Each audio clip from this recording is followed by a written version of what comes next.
Hi guys, what's up and welcome back to Jinx versus your girl Oinko. Back again with another video, and in today's video, fall is officially here. Like officially here. But unfortunately, the rapid change in season has your girl sick. So I've been home all day and honestly bored.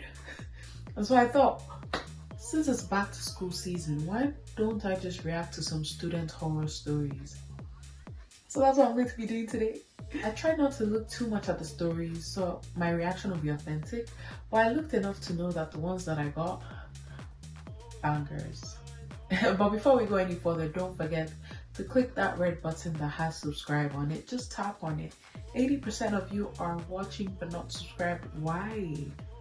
Please, I'm trying to get to 3,000 subscribers before the end of the year or month.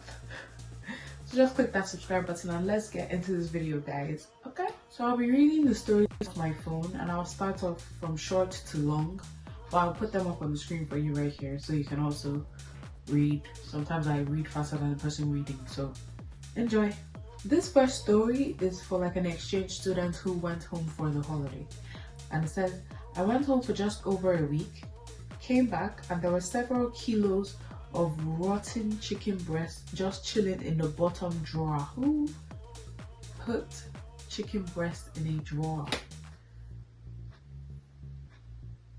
It wasn't in packaging or anything, just all over the fridge. It was so slimy, literally green, and the smell was horrific. I'm not a queasy person, but was genuinely gagging at it. I'm still traumatized 3 years later. I'm traumatized for you, and I wasn't even there. I didn't even see it, and I'm a ew.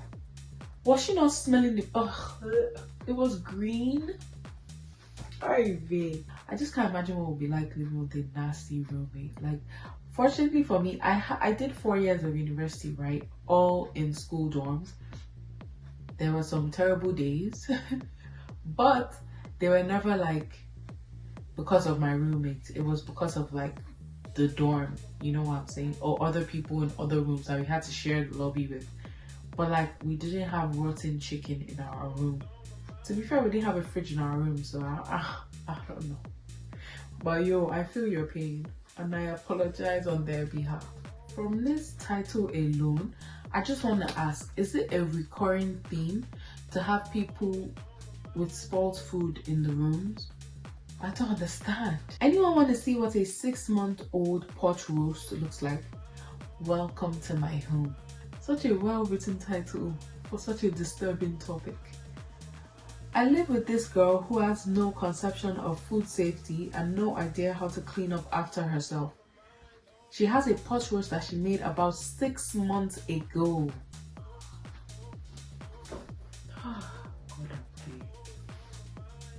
6 months? Throw it away. Throw it away. Throw it away. What are you keeping it for? Anyways, she made a soup that consists of chicken, vegetables, and some sort of broth, and left it sitting on top of the stove top with a lid covering it since last week. Oh, there will be maggots in that food. There will be maggots. There will be mold. Oh God. If you're eating while watching this video, I apologize truly. I did not know what was gonna go on. I sent her a text asking her to clean it up and she said the soup has to sit for 3 days.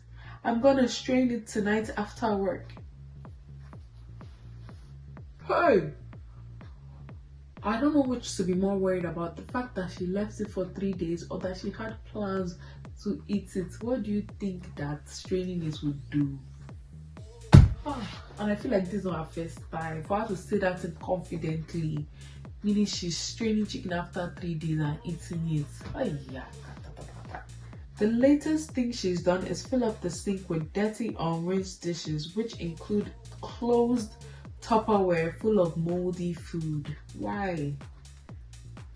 Why? Empty it out. If it's closed, how would the dishwasher wash it? Sholopo, are you using sense? You have a brain? Oh no, there's pictures. I don't want to see the picture.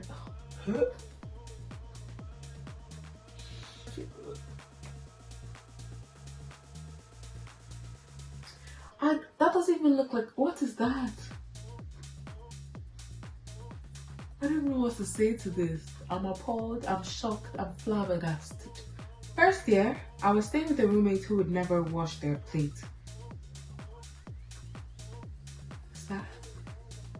For example, he would have fish one day and he would leave all the sauces and fish bits inside his plate and would put his next meal on top.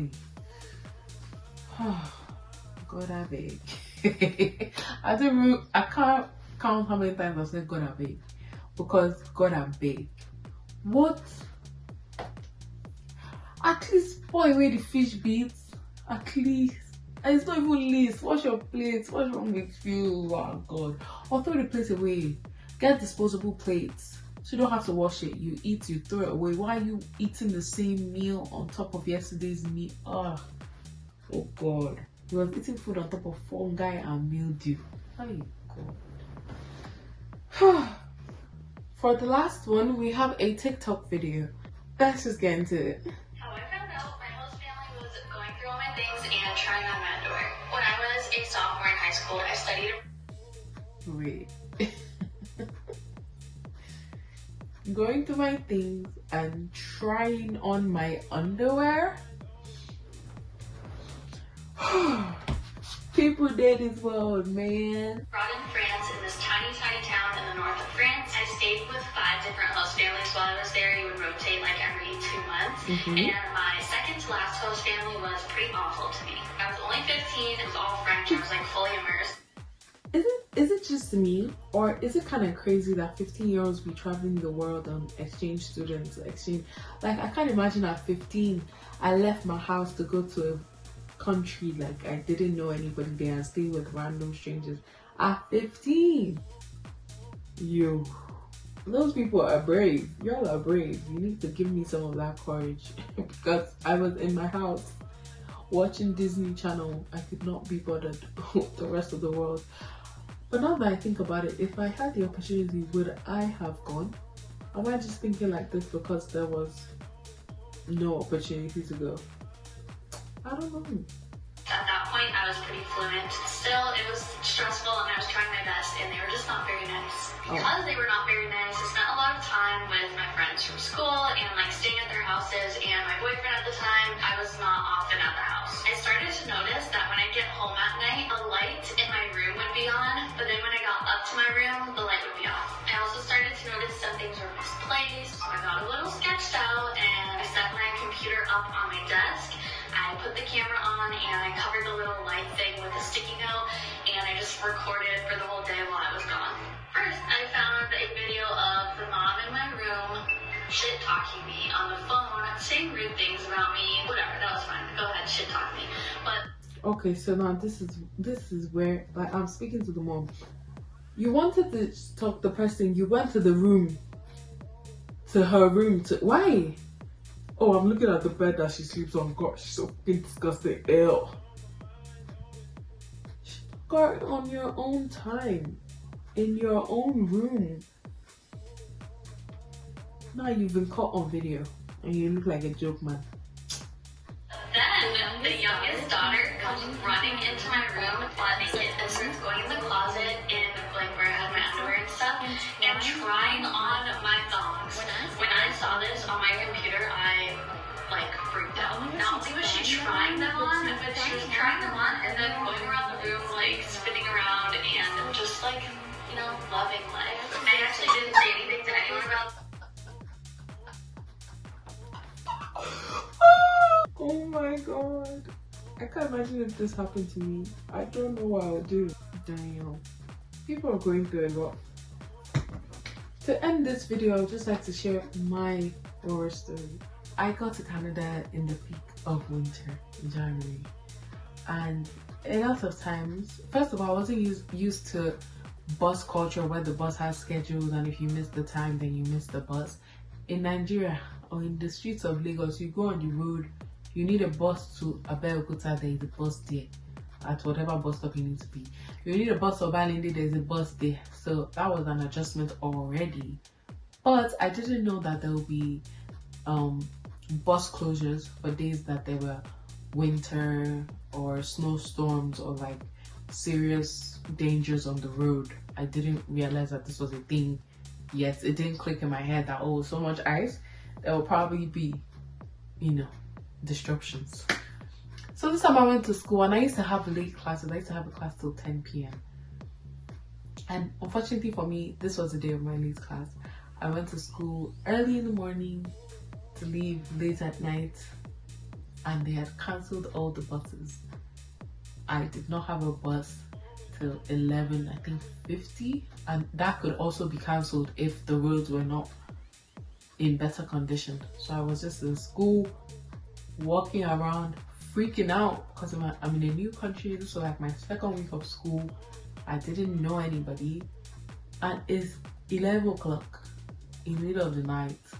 Like, you need to understand, I was coming from a place where before I was allowed to stay out this late, it took a lot of convincing for my parents. Now without choice, I'm staying out this late by myself. There was no bus, but they cancelled my 11:50 bus. Fortunately for me, my aunt came to pick me up.